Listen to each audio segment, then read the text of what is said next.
So you want to lose weight and you think cardio is going to be the way to do it.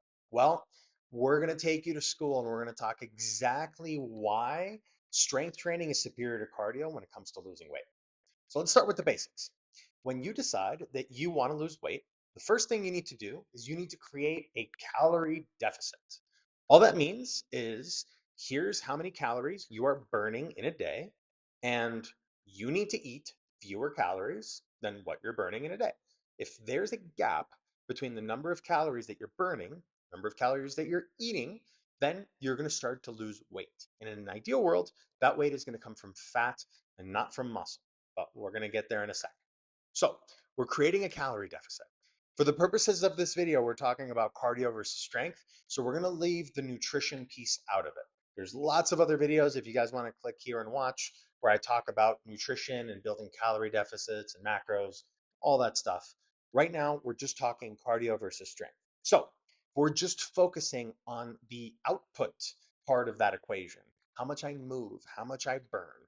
Then cardio seems like a super logical choice, right? You decide, okay, well, right now I'm eating 2,000 calories and I'm burning 2,000 calories. So I'm just going to add some cardio on top of that. And all of that is going to come out of fat. I'm just going to start to lose a bunch of weight and I'm going to do great, right? Well, it's not quite how that works. Here's how it actually goes down. So Susie decides that she's going to start running 2,000 calories in, 2,000 calories out, plus the run. She's going to kick some butt.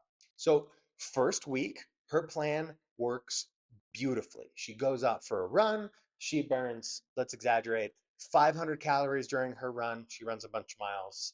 I'm not a runner, so I don't know exactly how many calories she's going to burn, but let's say 500.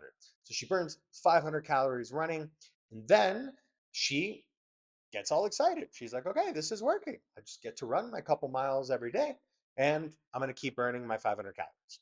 But as she starts going, all of a sudden, she goes from losing a lot of weight to losing a little weight to all of a sudden not losing any weight at all. And she gets confused. What's going on? I've been running all this time and it's been working, and all of a sudden it stopped working. Well, here's what happened. Your body has a million different mechanisms that make exercises, every time you do them, a little bit easier. It's called muscular adaptation. There's muscular adaptation, there's central nervous system adaptation. Your body just gets better at doing the things that it does a lot. So when she started running and she was running, say 5 miles, burning 500 calories, those 5 miles at the end of a month, maybe 2 months, are maybe only burning 100 calories. Maybe they're burning 150 calories. It just got that much easier for her to do it. At the same time, she also lost either a little bit of muscle and a lot of fat, or a little bit of both. And all of a sudden, her metabolism started to slow down too. The more weight you lose, the lower your metabolism is. And all of a sudden, you're not burning as many calories just being alive, walking around. So add those two things together, and within a month or two, she needs to start running a whole lot more than just those 5 miles if she wants to keep going. So a lot of people end up in this trap where all of a sudden they have to keep chasing more and more cardio, more and more sessions to be able to keep up with the weight loss that they want, eventually dwindling the calories that they're eating down to nothing, or increasing the amount of cardio that they're doing to unsustainable levels. I've had people come into our facilities and start working with us that are training 2 to 3, sometimes 4 hours a day doing cardio, running, doing AKT classes, doing body pump, doing all sorts of things that just keep them moving, getting 25, 30,000 steps in a day just to be able to maintain the body composition that they have right now. It is unsustainable and it doesn't work. So, if cardio doesn't work, what does work? The answer is strength training. And here's why. When you strength train, it's a little bit more like compound interest. You do a little bit of something, maybe the results immediately aren't quite as much as you'd get with cardio, but it starts to compound slowly over time. Here's how that works. Same person, Susie comes in and she says, hey, instead of cardio, I'm going to start to do some strength training. So she comes in and she does a session of lifting. She lifts a bunch of weights. She does it with some intensity. She lives near some maximal loads. She does it with a trainer. She does it super well. And she goes home and rests and recovers. She does 3 sessions a week. Where here's what starts to happen. Maybe in those sessions, she's not burning quite as many calories as she would have burned with cardio. So at the beginning, her progress feels a little bit slower. But she starts to build a little bit of muscle mass. And here's the cool thing about muscle mass. Muscle is living, breathing tissue. Unlike fat, your muscle requires calories every single day. If you're walking around with 3, 4, 5 additional pounds of muscle, you are burning a lot more calories than if you didn't have that muscle. It is living tissue. It burns through calories. So the way we measure that and what we call it is BMR, basal metabolic rate. That is how many calories you would burn if you just laid down and did nothing all day long. So it's before activity, how many calories are you burning doing normal things like keeping yourself alive, keeping your muscle tissue, your heart beating, digesting food, things like that. So your BMR starts to rise. So as you start strength training, week 1, build a little bit of muscle. Week 2, week 3, month 1, month 2, you're building steadily more muscle. And here's the cool thing. With that same hour, yeah, you might have adapted to that exercise. Remember we talked about the cardio where you run 5 miles, used to burn 500 calories, now it's burning 100. Well, with cardio, you got to keep running more and more and more. Time is really the only thing you can change. You can spend more time on the treadmill. You could spend more time on the stair stepper. You could run for longer or longer distances.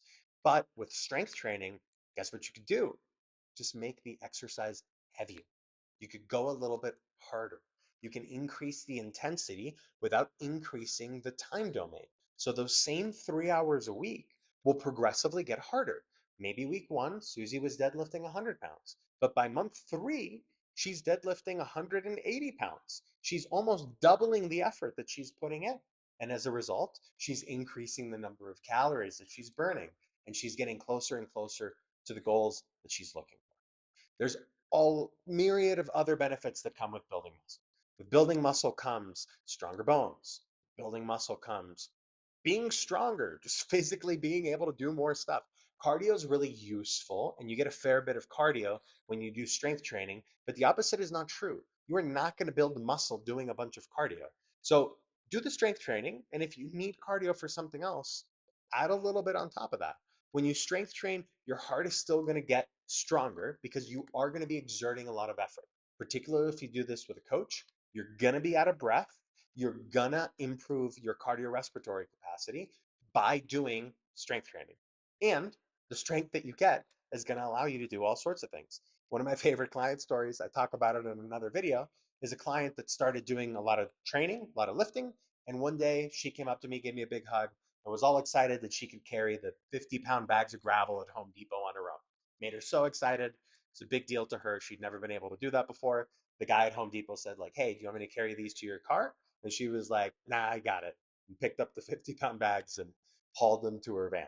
Super cool. Love that story. Stuff like that is exactly why strength matters so much. If you're a little bit older, strength has a completely different effect on you. It's going to allow you to live longer and live better. You getting up and off the floor is not a matter of cardio, it's a matter of strength. Can you or can you not get up and off a chair, up and off the floor without assistance, without your hands? Can you do that now if you're in your 40s or 50s? Try it. Put your hands across your chest and try and get up from a seated position on the floor without using your hands. If you can't do that with like no problem whatsoever, you need to build a little bit of muscle. You need to get some strength. Otherwise, when you're 60 or 70, you're going to have trouble getting up and off the toilet. And that sounds horrible. I don't want to be in that situation, and I don't want you there either. So, to recap, cardio, nothing inherently wrong with it if you're already strength training. If you're going to pick one or the other, strength training, vastly superior for every single possible thing you could want, except running a marathon. If you want to run a marathon, yep, you need to learn how to run. Go do some running. That's great. Strength training will still help you, and doing both is better than just one. But outside of that, strength training is better for just about everything. It's better for losing fat. It's better for building muscle, obviously, and you're going to reap the benefits of the muscle that you build for years to come. That's the other thing we didn't talk about is when you build muscle, you're going to retain that muscle for a very long time as long as you train a little bit. To be able to maintain muscle mass, really only 1 to 2 sessions a week are required, and you can maintain it for decades.